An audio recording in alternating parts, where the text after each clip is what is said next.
Olá! Quando a gente pensa numa invenção que virou o mundo de cabeça para baixo, que espalhou conhecimento como fogo em palha seca, um nome quase sempre vem à mente, né? Johannes Gutenberg e sua prensa tipográfica. É aquela história clássica de genialidade que abriu as portas para a comunicação em massa. Mas, e se essa história que todo mundo conhece for só uma parte do que realmente aconteceu? E se a ideia por trás da impressão em massa for, na verdade, muito, mas muito mais antiga? Pois é, vamos mergulhar nisso, porque a origem real da impressão é uma jornada fascinante que atravessa continentes e séculos. Para a gente ter uma ideia do tamanho da mudança, primeiro precisamos imaginar como era o mundo antes da impressão. Era um mundo onde conhecimento era um artigo de luxo, guardado a 7 chaves. Cada livro era uma verdadeira obra de arte, mas também um trabalho, exaustivo. Copiar um único livro podia levar meses, às vezes anos. Isso fazia com que os livros fossem absurdamente raros, caríssimos, acessíveis só para a elite da igreja e para a nobreza. Conhecimento naquela época não era para todo mundo não, era um privilégio. Olha, o contraste entre as duas épocas é gritante. A cultura do manuscrito era lenta, cara e super exclusiva. E tem mais, cada nova cópia podia trazer novos erros. A informação ficava presa num círculo muito pequeno de pessoas. Já a cultura da impressão prometia virar esse jogo, tornando tudo rápido, acessível, padronizado. O mundo estava literalmente com sede de uma solução. E é aqui que a nossa história dá um pulo surpreendente, lá para o Oriente. A ideia de imprimir e de criar várias cópias de um texto não nasceu na Alemanha do século XV, não.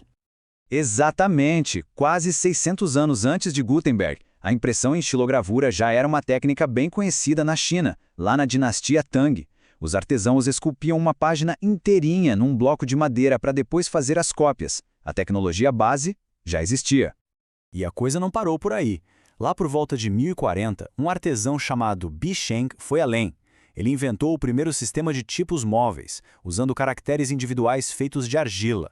Essa linha do tempo deixa bem claro, havia uma lacuna de séculos. A ideia estava lá, mas alguma coisa impedia essa invenção de explodir pelo mundo. E a resposta para essa pergunta está na linguagem.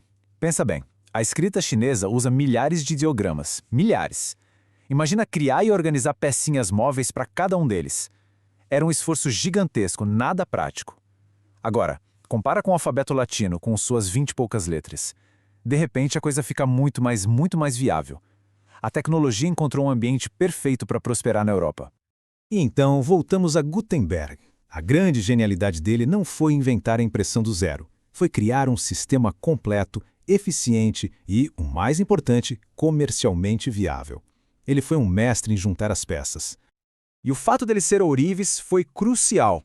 O trabalho com metais deu a ele o conhecimento exato para superar o maior desafio de todos: criar tipos móveis que fossem, ao mesmo tempo, duráveis e fáceis de produzir em massa. Isso nos leva aos 3 pilares da inovação dele. Primeiro, os tipos de metal superduráveis. Segundo, a adaptação genial de uma prensa de parafuso, daquelas usadas para fazer vinho. E terceiro, uma nova tinta à base de óleo que não borrava no metal. Juntas, essas 3 coisas formaram o primeiro sistema de impressão em massa do mundo. Era uma máquina perfeita. Com o sistema pronto, Gutenberg precisava de um projeto grandioso para mostrar o poder da sua invenção. E a escolha dele não poderia ter sido mais impactante. Um dos livros mais importantes da cultura ocidental. A Bíblia de 42 linhas foi um feito monumental, com quase 1.300 páginas. Produzir cerca de 180 cópias foi um esforço gigantesco que provou que a impressão não era só possível, mas que também podia criar obras de arte com uma qualidade incrível. Foi a prova final de que uma nova era tinha começado.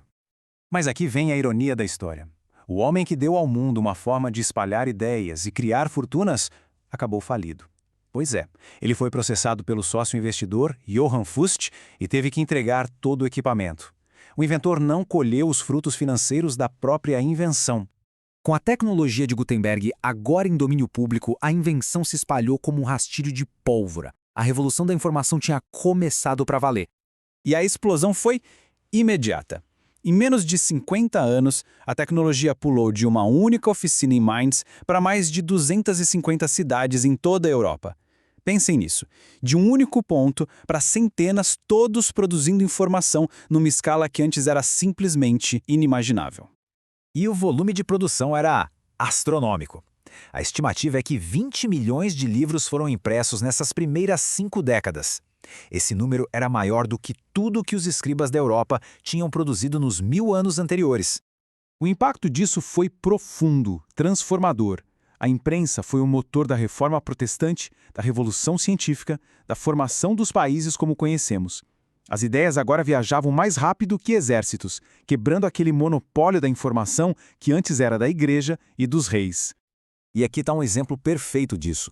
Martim Lutero entendeu o poder da prensa como ninguém.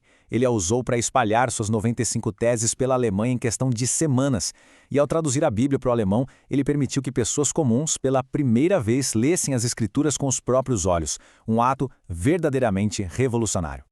O filósofo Francis Bacon resumiu tudo perfeitamente. A impressão não foi só uma nova tecnologia. Foi uma força que redesenhou a sociedade, a religião, a ciência, a política, de um jeito que a gente sente os efeitos até hoje. E isso nos deixa com uma pergunta para a gente pensar. A Revolução de Gutenberg foi sobre democratizar a informação com a impressão em massa. Hoje, nós estamos vivendo a nossa própria revolução da informação. O que será que vem a seguir? E como isso vai, mais uma vez, mudar a cara do nosso mundo?